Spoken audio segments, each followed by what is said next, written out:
স্বাগত। আর অনেক দিন পর আমি ব্লগ বানাচ্ছি, তোমরা দেখতেই পাচ্ছ যে অনেক দিন পর পর আমি ব্লগ দিচ্ছি। তো আজকে ব্লগটা ছাড়লাম, কেননা আজকে যাচ্ছি আমরা একটা জায়গায়। তো কোথায় যাচ্ছি সেটা সবটাই তোমাদের দেখাবো। তো দেখি কতটা আমি আমার মোবাইলে ক্যাপচার করতে পারি, তো সবটাই দেখাবো কোথায় যাচ্ছি। তো তোমাদেরও দেখে ভালো লাগবে, অবশ্যই আমার এই ব্লগটা দেখো আর কমেন্টসে অবশ্যই জানিও যে তোমাদের কেমন লাগছে ব্লগটা দেখে, তাহলে আমার আরও ব্লগ দিতে ভালো লাগবে। তো চলো, আমরা রেডি হয়ে গেছি ফাইনালি, দুর্গা দুর্গা করে আমরা এখন বেরোবো। তো চলো, ঠিকভাবে যেন ঠাকুরের কৃপায় যেন ঠিকভাবে পৌঁছাতে পারি। দেব দেব হুলার আছে, চলে চলে বেরিয়ে তাড়াতাড়ি, দেরি হয়ে গেছে, অনেক দেরি হয়ে গেছে। আজকে ভেবেছিলাম সকাল সকাল বেরোবো, কিন্তু অনেক দেরি হয়ে গেছে। তো দেখো, আমরা এখন রাস্তার ধারে দাঁড়িয়েছি। আর এইটা পুরুলিয়ার রাস্তা, মানে যাওয়ার রাস্তা। এখনও পুরুলিয়া পৌঁছাতে এখনও কমসে কম 1 ঘন্টা লাগবে। আর আমরা একটা ফ্যামিলি রেস্টুরেন্টে দাঁড়িয়েছি, সেটা হচ্ছে রাস্তার পাশেই হচ্ছে। তো এই হোটেলটার নাম হচ্ছে বাবা লোকনাথ। তো আমি লোকনাথ বাবাকে খুব বিশ্বাস করি। আর দেখো, যে হোটেলে আমরা দাঁড়িয়েছি সেটাও হচ্ছে বাবা লোকনাথের রেস্টুরেন্ট, ফ্যামিলি রেস্টুরেন্ট। তো চলো দেখা যাক কি আছে এখানে। তো সকাল থেকে আমরা কিচ্ছু খাইনি, সবাই না খেয়ে এসছি।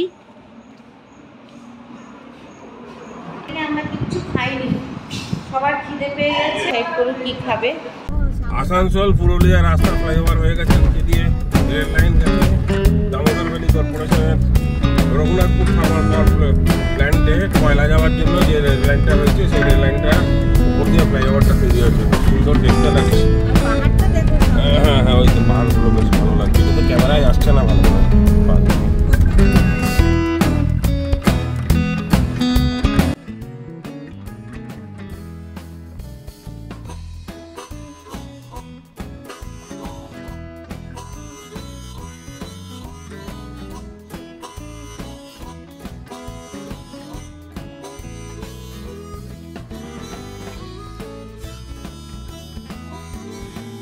এই গড়পঞ্চকোট জঙ্গলের ভেতর দিয়ে আমরা এখন যাচ্ছি পুরুলিয়ার অযোধ্যা।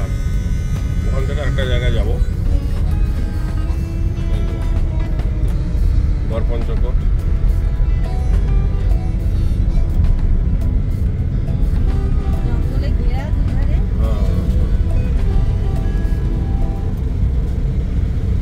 জায়গাটা রে পিঙ্কি, এবার তাকা, ইয়ে হয়ে যাবে তোর।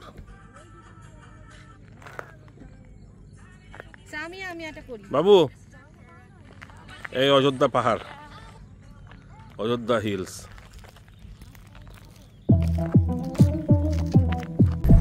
সুন্দর লাগছে, অযোধ্যা পাহাড়ে ঢুকে গেছি আমরা। হ্যাঁ, এটা শালবন হবে ফার্স্টেতে।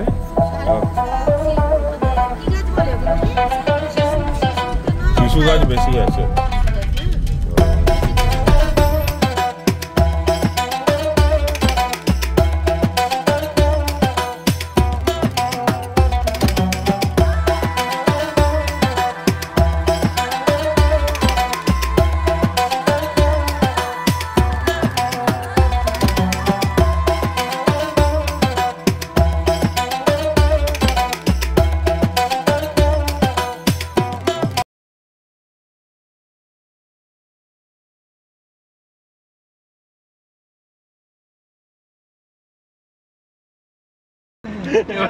তো দেখো, পাহাড়গুলোকে আমি দেখাতে পারছি না, গাড়িটা এত নড়ছে আমাদের। আর দুধারে পাহাড়, দারুণ জায়গাটা বল। দেখো, যেখানে আমরা মানে আসার ঠিক করেছিলাম সেখানে আমরা পৌঁছে গেছি, কিন্তু এখানে গাড়ি রাস্তা দিয়ে, হ্যাঁ তাই এখান থেকে গাড়ি মানে আসা যাবে না, ওই জন্য ওরা গাড়ির মধ্যেই আছে আর আমরা হেঁটে হেঁটে যাচ্ছি এখন। তো রাস্তাটা খুব সুন্দর, জায়গাটা দারুণ জায়গা, কিন্তু আমরা সেই বেরিয়েছি কখন, আমাদের 5 ঘন্টা লেগে গেল এখানে আসতে। 6 ঘন্টা লেগে গেল।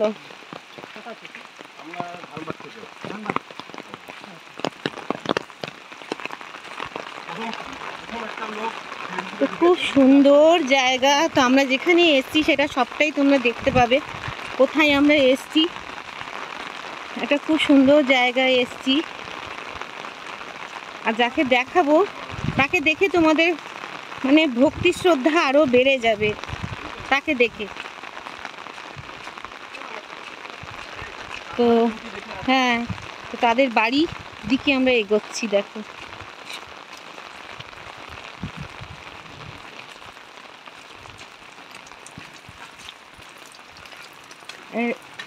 বৃষ্টিটা এখনই হওয়ার নাম ছিল, রাস্তা সকাল থেকে বৃষ্টি হয়নি, তো এখনই বৃষ্টিটা হওয়ার নাম ছিল। কি করব বলো, বলে না কপালে থাকলে যা হয়। তো দেখো চারিদিকটা খালি দেখো, চারিদিকটা খালি দেখো, বৃষ্টি হচ্ছে আর আমি ছাতার নিচে ছবি তুলছি। এই দেখো তোমাদের দাদা সামনে আমার ছবি তুলছে, গাড়ি ওই অবধি আসা গেল না। তো যেখানে এসছি মালতী মুড়মুড়, এটা হচ্ছে একটা ছোট্ট আদিবাসী গ্রাম। ছিল না দিদি? হ্যাঁ, বৃষ্টি ছিল না তো, এই আমরা আমাদের গাড়িটা ওখানে রেখে এসছি। বৃষ্টি হলো এখানে যেতে দেব না। যেতে দেব না। বৃষ্টিতে কি হচ্ছে সেই দিদি, মালতী দিদি। তো তোমরা ভালো করে মালতী দিদিকে দেখে নাও। এই মালতী দিদি কি বলবো, আমরা এনার একটা ভিডিও দেখেছিলাম, কেউ ভিডিও ছেড়েছিল, সেখান থেকে আমরা দেখে আমরা 6 ঘন্টা রাস্তা মানে পার করে আমরা এখানে এসেছি। এই দিদির মনে কত মানে কি বলবো, এত ভালো মন, নিজের এইটুকু একটা বাচ্চা, তার সঙ্গে এত ছোট্ট একটা বাচ্চা, আপনি দেখুন ওনার মনে কি করে এসছে যে 45টা বাচ্চা বললে না, 45টা বাচ্চাকে উনি আর ওনার সাথে আরো 2 জন আছে। আর এটা হচ্ছে একটা আদিবাসী গ্রাম, ছোট্ট একটা আদিবাসী গ্রাম। না না আমরা হ্যাঁ, ছোট্ট একটা আদিবাসী গ্রাম। হ্যাঁ, আর না তো সেই আদিবাসী গ্রামে এই এক দিদি ছোট ছোট বাচ্চাদেরকে ওখানে পড়াশোনা শেখায়। তার মনে কতটা সাহস যে এই রকম বাচ্চাদের নিয়ে। বাচ্চারা কটার সময় আসে তোমার এখানে? 6টার সময় আসে। সকাল 6টা? হ্যাঁ। সকাল 6টার মধ্যে তুমি শুরু করে দাও? হ্যাঁ। আচ্ছা, 9টার সময় ছুটি হয়। 9টার সময় ছুটি হয়। তো তুমি কি শেখাও তাদেরকে, কি শেখাও একটু বলো?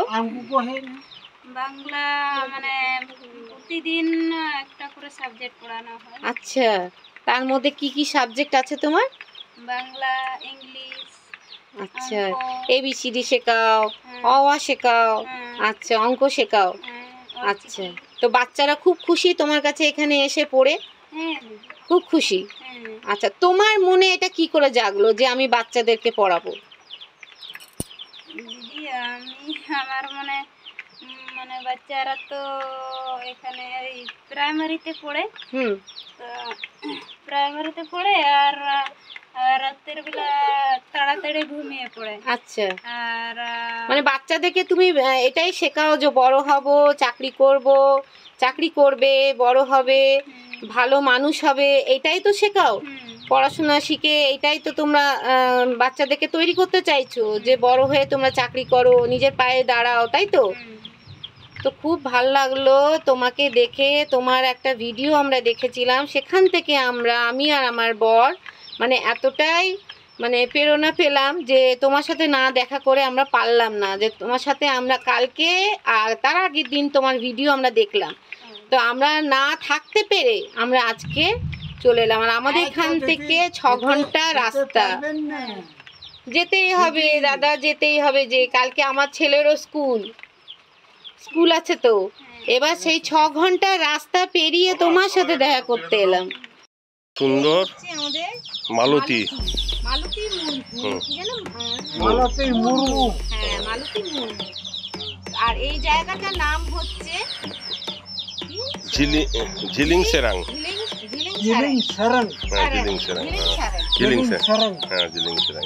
এই আর ছোট্ট বাচ্চা মালতীর আর একটা ছেলে। এই বাড়িটা একটু এরা এত কষ্ট করে আছে, সবাই যদি একটু সবাই হেল্প করেন তাহলে ওনারা একটু ভালোভাবে থাকতে পারবেন। দারুণ। আপনার স্কুলটা কোথায় জানো? এই দেখো সেই ছোট্ট একটা গ্রাম যেখানে মালতী মুরমুর বলে এক মানে মহিলা থাকে বা দিদি থাকে, তোমরা যা বলতে পারো। তো তার মনে মানে তার একটা আমরা ভিডিও দেখেছিলাম যে কিভাবে সে বাচ্চাদেরকে ছোট ছোট বাচ্চাদেরকে শিক্ষিত করে তুলছে, পড়াশোনা করিয়ে। তার নিজের দুটো ছোট ছোট বাচ্চা। এটা একটা হচ্ছে ছোট্ট আদিবাসী গ্রাম। আমাদের বাড়ি থেকে এটা প্রায় 200-250 কিলোমিটার দূর। প্রায় আমাদের এখানে ওদের এখানে পৌঁছাতে আমাদের প্রায় লেগে গেল 5 থেকে 6 ঘন্টা। ওনার এই বাড়ি।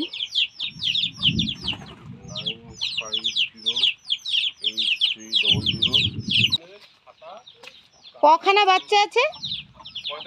45টা বাচ্চা।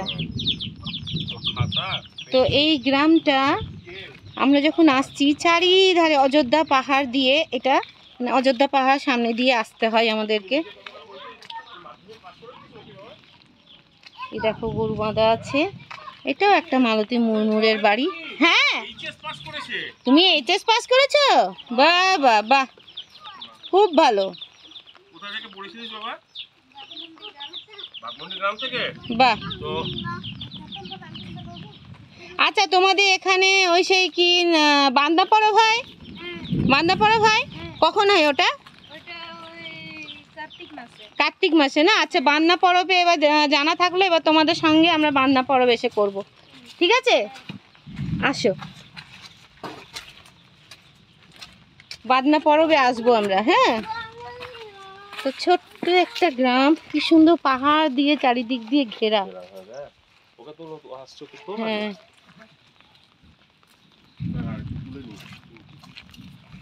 চলো চারিধারটা দেখো, পাহাড়ে কি সুন্দর ঘেরা।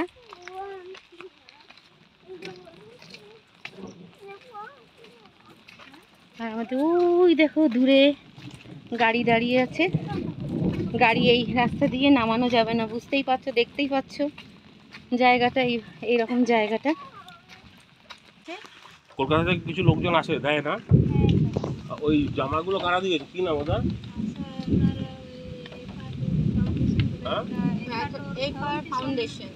ফাউন্ডেশন থেকে দিয়ে গেছে একটা সংস্থা।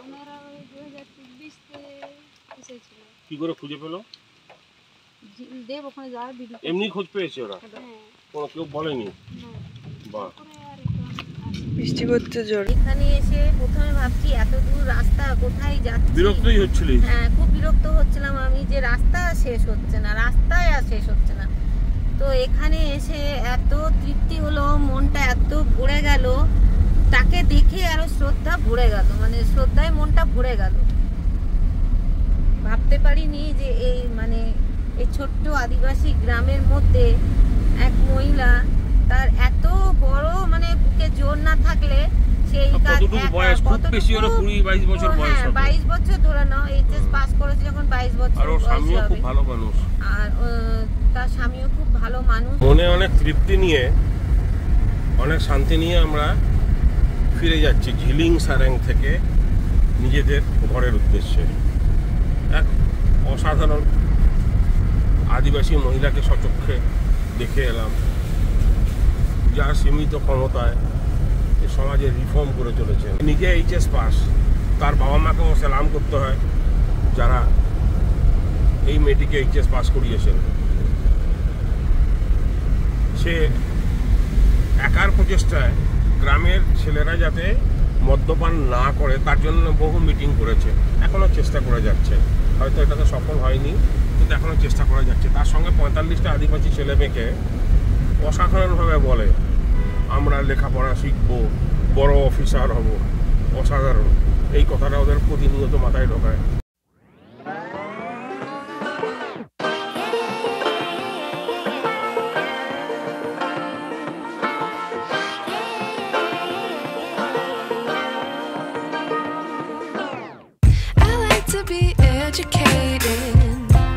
But I'm so frustrated. Hello to my loneliness. I guess that ignorance is